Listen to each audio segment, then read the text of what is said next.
नमस्कार, आप देख रहे हैं खबर दमदार। आपके साथ में हूं अमित गर्ग शुक्ला। शुरुआत करते हैं बड़ी खबर के साथ जो कानपुर से है, जहां पर बिकरू गांव में पुलिस को घर से देसी बम बरामद हुए हैं। एटीएस और एसटीएफ की जांच में सामने आया है कि गांव के लोग विकास दुबे की पूरी मदद करते थे। पुलिस को आशंका थी कि घरों में भी हथियार और बम मिल सकते हैं। इसी आशंका के चलते जब पुलिस ने जांच पड़ताल की तो घरों से देसी बम मिले हैं। पुलिस ने तत्काल कुछ लोगों को हिरासत में लिया है। पुलिस अधिकारियों के मुताबिक देर रात तक हर घर की चेकिंग की जाएगी। बड़ी खबर हम आपको कानपुर से बता रहे हैं। बिकरू गांव जो कि विकास दुबे का गांव है, वहां पर पुलिस को कई घरों से देसी बम मिले हैं। इस बात की आशंका थी पुलिस वालों को और एसटीएफ को कि गांव के लोग विकास दुबे की मदद किया करते थे और इसी आशंका के मद्देनजर छापेमारी की गई, तब ये देसी बम बरामद हुए हैं। संवाददाता सौरभ मिश्रा हमारे साथ जुड़ चुके हैं। सौरभ, क्या जानकारी है? देखिए, ये पूरा मामला कानपुर देहात के चौबेपुर के उसी बिकरू गांव का है, जहां कुख्यात बदमाश विकास दुबे रहता था और उसने ये अपने गुर्गे पाल रखे थे। गांव के कुछ लोग ऐसे थे चुनिंदा जो उसकी इस पूरे अपराध में मदद करते थे। उनके घरों पर पहले से ही सारे वेपन्स और सारे बारूद, बम, देसी बम वगैरह सब कुछ पहले से ही मौजूद थे। और जब एसटीएफ और एटीएस ने यहाँ डेरा डाला तो उसको अपने सूत्रों से जानकारी मिली कि ये गांव वाले जो अपने घरों में ताला और कुंडी लगा के गए हैं, ये किसी डर से पलायन नहीं करके गए, क्योंकि ये उस अपराध का हिस्सा थे और इन्हें लग रहा था कि कहीं पुलिस इनके घर में चेकिंग ना करे। लेकिन जो एटीएस के पास जो इनपुट्स थे उसके आधार पर आज पुलिस ने कॉम्बिंग की, हर घर में चप्पे चप्पे पे जाकर चेकिंग की। उसके बाद पुलिस को ये देसी बम बरामद हुए और हमारी जो आला अधिकारियों से बातचीत हुई, उनका कहना है कि अभी और चेकिंग अभियान चलेगा, देर रात से तक चलेगा, जिसके बाद उन्हें भारी मात्रा में और आशंका है कि भारी मात्रा में और कहीं ना कहीं जो नाजायज वेपन्स हैं वो मिल सकते हैं। तो लगातार परत दर परत इस मामले में नए खुलासे होते जा रहे हैं। एक बड़ा खुलासा ये भी हुआ कि विकास दुबे को कई घंटे पहले पता था कि पुलिस उससे मुठभेड़, पुलिस उसको मारने आ रही है, तो उसने सब जगह घेराबंदी करके वहां पर इतने सारे भारी मात्रा में हथियार और बम रखवाए थे। और ये उसी का हिस्सा है कि अब यहाँ पर बारूद, बम, ये सब चीजें, वेपन्स, ये सब मिलता जा रहा है लगातार। ठीक है, शुक्रिया सौरभ आपका हमारे साथ जुड़ने के लिए और जानकारी हम तक पहुंचाने के लिए। एक और बड़ी खबर आ रही है। जय वाजपेयी ने विकास की पत्नी को भगाया, ये जानकारी सामने आ रही है। जय वाजपेयी ने विकास की पत्नी की मदद की थी। जय वाजपेयी ने ऋचा के लिए गाड़ी का इंतजाम करवाया था। लखनऊ के घर से फरार हुई है ऋचा दुबे। जय और विकास के बीच पैसे के लेन देन का शक है।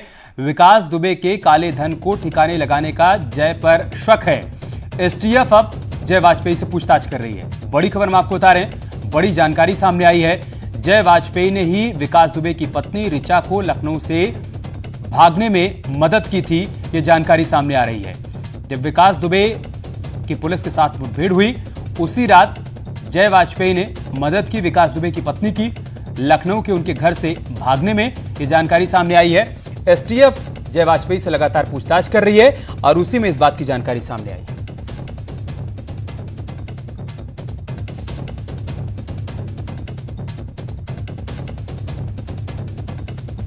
और समाचार ऋषभ मणि इस वक्त हमारे साथ लाइव जुड़ चुके हैं लखनऊ से। ऋषभ, जानकारी ये सामने आ रही कि ऋचा को भगाने में जय वाजपेयी ने मदद की थी, क्या जानकारी है आपके पास? अमित, देखिए, अब इस बात का खुलासा हो चुका है कि विकास दुबे और जय के बीच में काफी घनिष्ठ संबंध थे और इन लोगों के बीच में आर्थिक लेन देन होता था। ऐसा बताया जाता है कि विकास दुबे का कुछ पैसा जो ब्लैक मनी था उसको व्हाइट करने में यह मदद करता था, उसके पैसा ब्याज पे चलाने का काम करता था और घरेलू संबंध भी विकास दुबे और जय वाजपेयी के बीच में थे। 2-3 जुलाई की रात को जब ये वारदात हुई है, उस वक्त ऋचा अपने बेटे के साथ लखनऊ के आवास पे थी कृष्णानगर में और विकास ने इस वारदात को अंजाम देके जब फरारी का मन बना लिया, तब उसने जय वाजपेयी को फोन किया और उससे कहा कि पत्नी को और बेटे को लखनऊ से निकलवाने का जिम्मा तुम्हारा है। जो हमें सूत्र बता रहे हैं उसके मुताबिक ऐसा ही हुआ और जय वाजपेयी ने तब लखनऊ से ऋचा दुबे और उसके बेटे के भागने का इंतजाम किया है। ऐसा बताया जाता है कि यहां पे उसने एक वाहन का इंतजाम किया, एक कार का इंतजाम किया, लग्जरी कार का, और उससे ऋचा दुबे अपने बेटे के साथ पश्चिमी उत्तर प्रदेश की ओर निकल गई थी। बाकी जैसे लगातार पूछताछ चल रही है कि अगर वो कार तुमने उपलब्ध कराई थी तो उसको जरूर मालूम होगा कि वो कार कहां तक गई है और उस कार को ड्राइव कौन कर रहा था और क्या उसकी लोकेशन ली जा सकती है। इन तमाम पहलुओं पर एसटीएफ और पुलिस जय वाजपेयी से पूछताछ कर रही है। अमित, ठीक है ऋषभ, आप बने रहे हमारे साथ। एक और बड़ी खबर है वो दर्शकों के सामने रख देते हैं। गैंगस्टर विकास दुबे का एक वीडियो वायरल हो रहा है जिसमें आप देख पाएंगे कि किस तरह से विकास दुबे दबंगई कर रहा है। ये वीडियो काफी पुराना बताया जा रहा है, लेकिन इस वीडियो में आप विकास दुबे की दबंगई देख सकते हैं। उसके गांव का ही ये वीडियो बताया जा रहा है। अड़ोस पड़ोस के लोगों से उसकी बहस हो रही है और इसी दौरान जब वो दबंगई कर रहा था तब किसी ने ये वीडियो अपने मोबाइल में शूट कर लिया और अब ये सोशल मीडिया पर वायरल हो रहा है।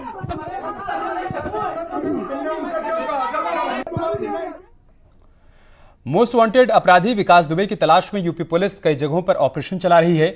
यूपी पुलिस ने यूपी के अलग अलग शहरों में विकास दुबे के पोस्टर चस्पा कर दिए हैं। हम आपको 5 तस्वीरें दिखा रहे हैं। मेरठ, फिरोजाबाद, अलीगढ़, आगरा और बिजनौर की तस्वीरें हैं जहां पर पुलिस ने विकास दुबे के पोस्टर चस्पा किए हैं और पुलिस लगातार विकास दुबे को ढूंढने का प्रयास कर रही है। मेरठ में सघन चेकिंग अभियान चलाया जा रहा है। फिरोजाबाद में पुलिस पूरी तरह से अलर्ट मोड पर है। अलीगढ़ में टोल प्लाजा पर पुलिस का कड़ा पहरा है। आगरा में गली गली में विकास के पोस्टर लगाकर लोगों से अपील की जा रही है कि अगर विकास के बारे में कोई भी जानकारी मिले तो फौरन पुलिस को सूचना दें। बिजनौर में भी बॉर्डर पर सघन चेकिंग अभियान चलाया जा रहा है। कानपुर के चौबेपुर में हुए कांड में 4 दिन बीत जाने के बाद भी पुलिस के हाथ अब तक खाली हैं। वहीं एक एक कर विकास दुबे का साम्राज्य भी अब सामने आने लगा है। कानपुर के कल्याणपुर शिवली रोड पर विकास दुबे के 3 हॉस्पिटल भी हैं। इसका खुलासा न्यूज 18 की टीम कर रही है। सूत्रों की माने तो ये तीनों अस्पताल विकास दुबे के पैसे से बने हैं, जिसमें से एक जानवी हॉस्पिटल है, दूसरा मां सर्जिकल और तीसरा दिव्य अस्पताल है। इन तीनों का संचालन उमेश दुबे करता है, जिसको पुलिस ने हिरासत में लिया है।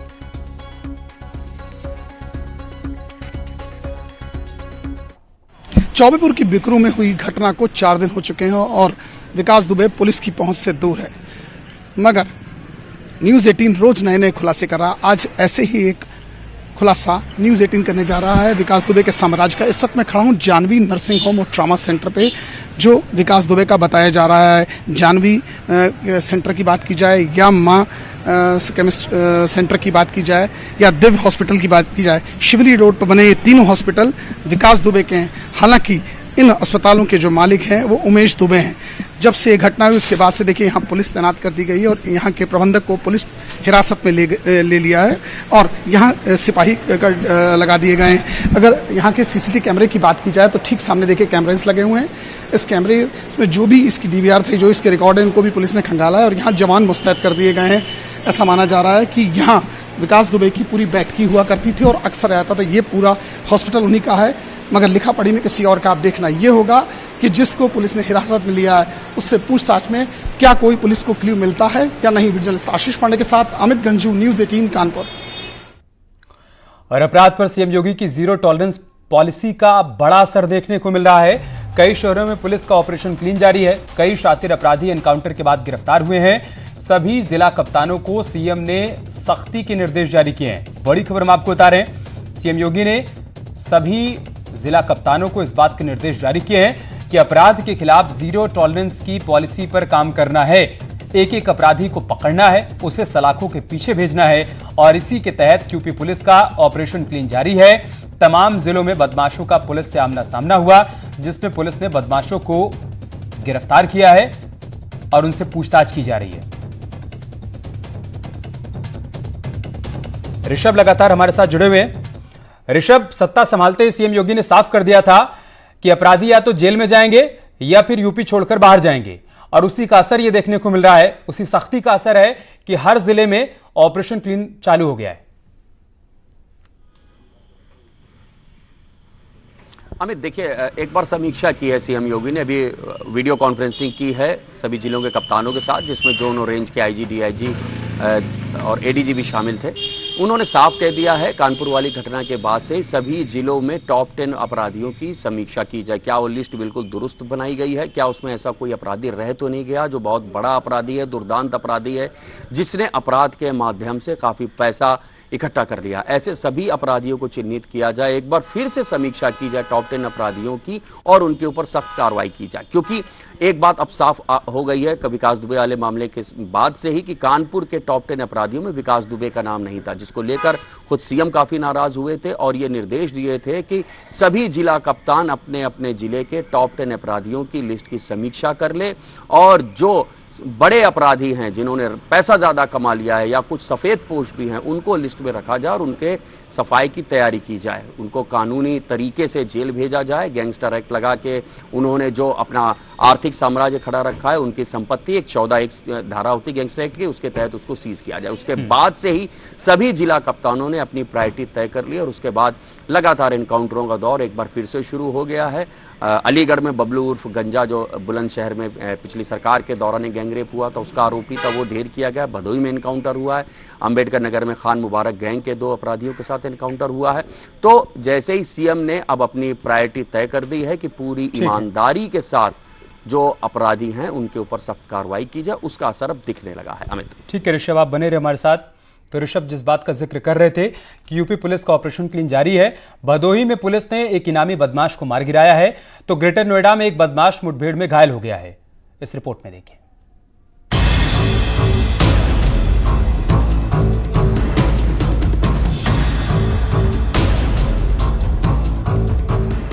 भदोही में देर रात पुलिस और बदमाशों के बीच मुठभेड़ हुई। इस दौरान पुलिस ने एक 50,000 के इनामी बदमाश दीपक गुप्ता को मार गिराया।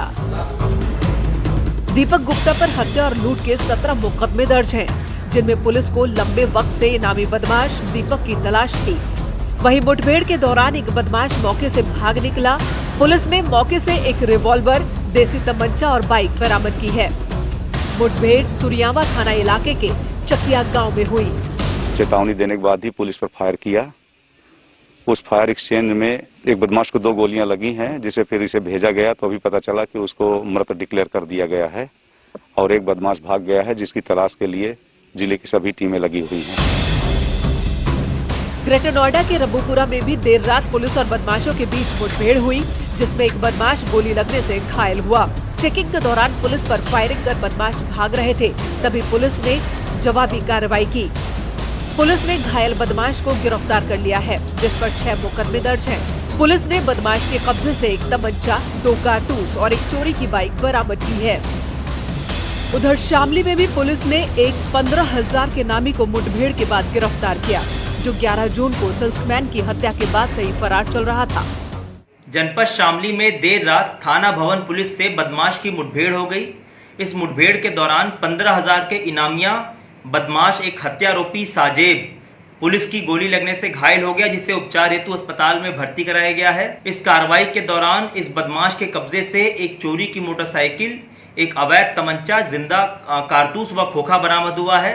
इस अभियुक्त के विरुद्ध सुसंगत धाराओं में अभियोग पंजीकृत करके इसके खिलाफ आवश्यक वैधानिक कार्रवाई की जा रही है। जलालाबाद इलाके में ये मुठभेड़ हुई, जिसमें पुलिस की गोली लगने से बदमाश घायल हुआ। न्यूज़ 18। और लखनऊ से एक बड़ी खबर आ रही है। जिहादी शकील अहमद को 5 दिन की एटीएस रिमांड पर भेजा गया है। जम्मू कश्मीर के कठुआ से एटीएस ने उसे गिरफ्तार किया था। ट्रांजिट रिमांड पर उसे लखनऊ लाया गया था। कोर्ट ने एटीएस को शकील की 5 दिन की कस्टडी रिमांड दी है। रिमांड के दौरान जिहादी नेटवर्क पर उससे पूछताछ होगी। आतंकी समूहों से संबंध पर उससे सवाल किए जाएंगे। ऋषभ मणि लगातार हमारे साथ बने हुए। ऋषभ, क्या जानकारी इस खबर को लेकर?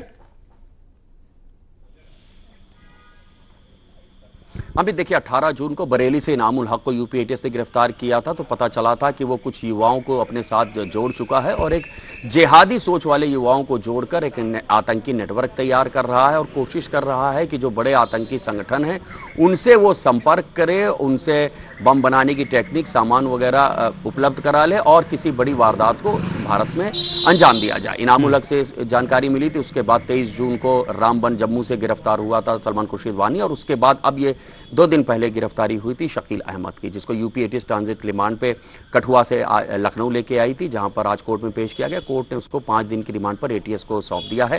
अब एटीएस इससे पूछताछ करेगी इन 5 दिनों के दौरान कि उत्तर प्रदेश के और कौन कौन से युवा हैं या देश के किन हिस्सों से युवा इस जिहादी सोच के नेटवर्क से जुड़े हुए थे।